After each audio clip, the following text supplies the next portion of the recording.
going down into the 1910s. Wasn't even a word yet.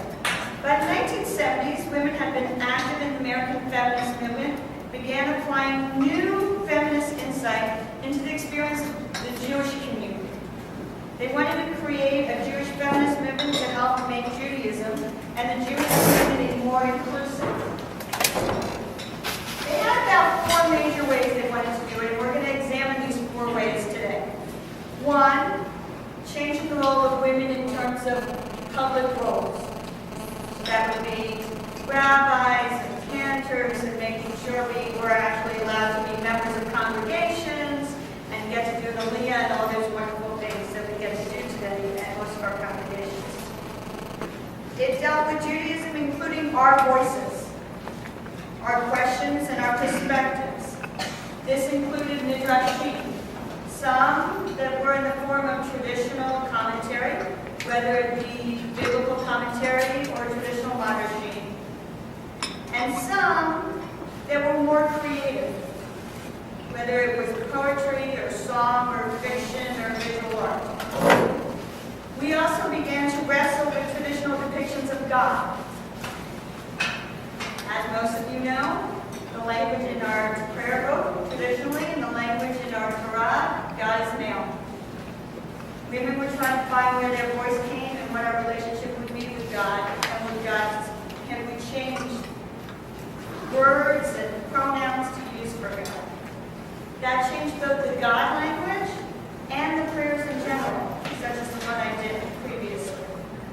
We also added a lot of new rituals, starting with obviously the bat mitzvah, and going on forward to many different things that we will explore today. But first, let's look at the public ritual roles. In 1955, the conservative movement finally allowed women to have an aliyah. For many of you, you may remember that event. In 1973, women in the conservative movement won inclusion in a minyan, getting counted in a minyan. 1973. Now we're going to look at rabbis and cantors. After including cantors here.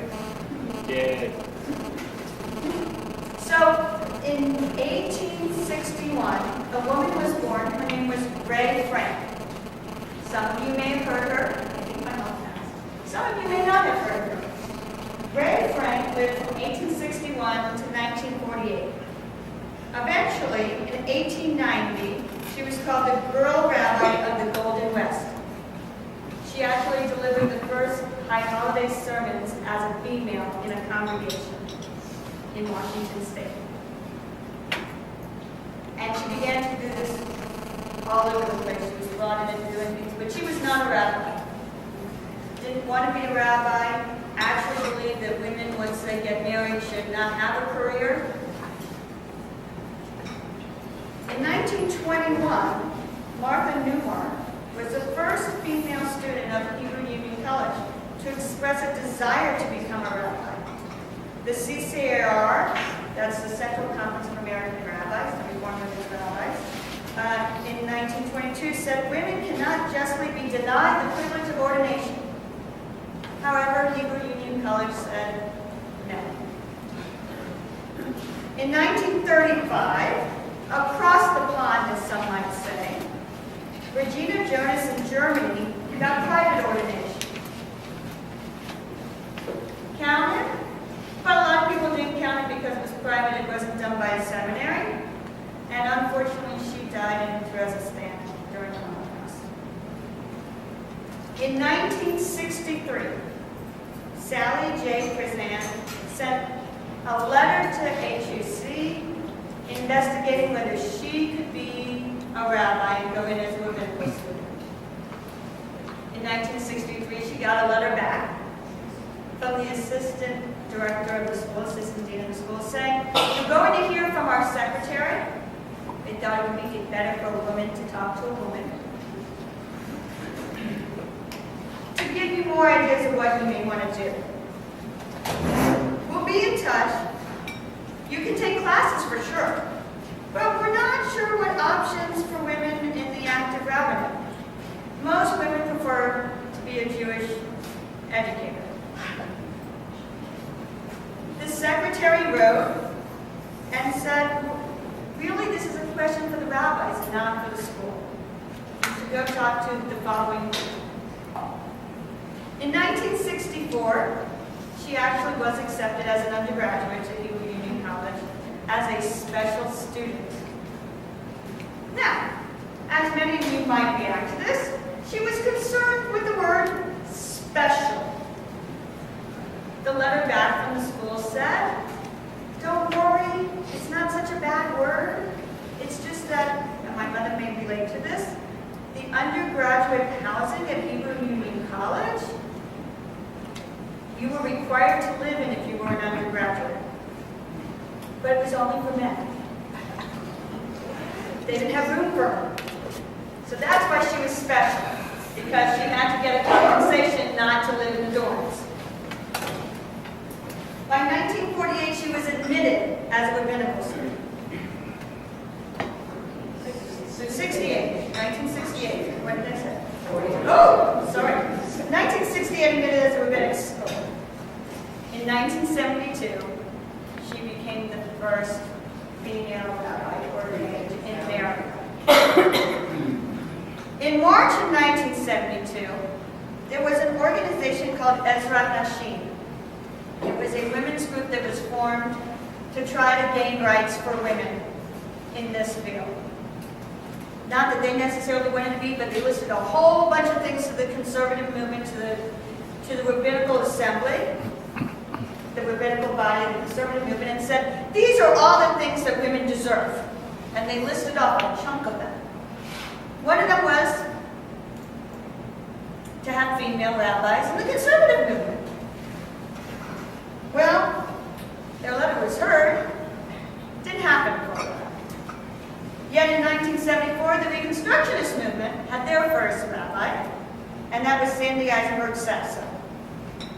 Now in 1974, I love this one, Mortimer Oster was the keynote speaker to the conservative movement. He said the following about women becoming rabbis. He said that they should not be ordained or even be called to an aliyah because they could damage men's psyches. He was a psychiatrist.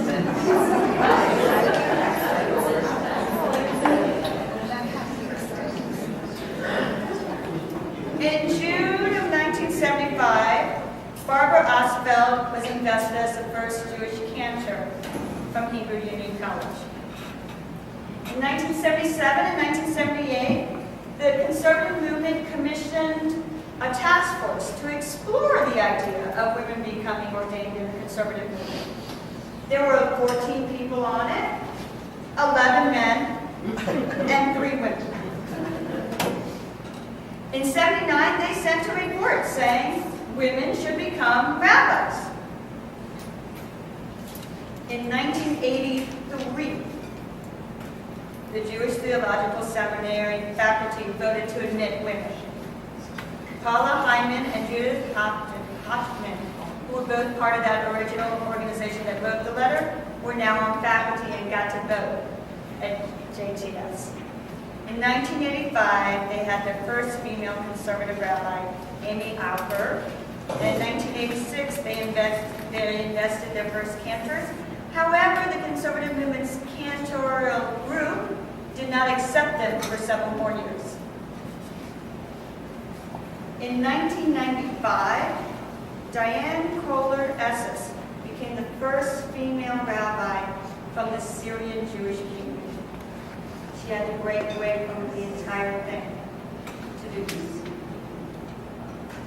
In 2006, an Orthodox woman was even ordained by an Israeli Orthodox rabbi, private ordination. Most don't accept it. Positive side, by the year 2003, half of the students in rabbinical school of the Reform, Reconstructionist, and Conservative movement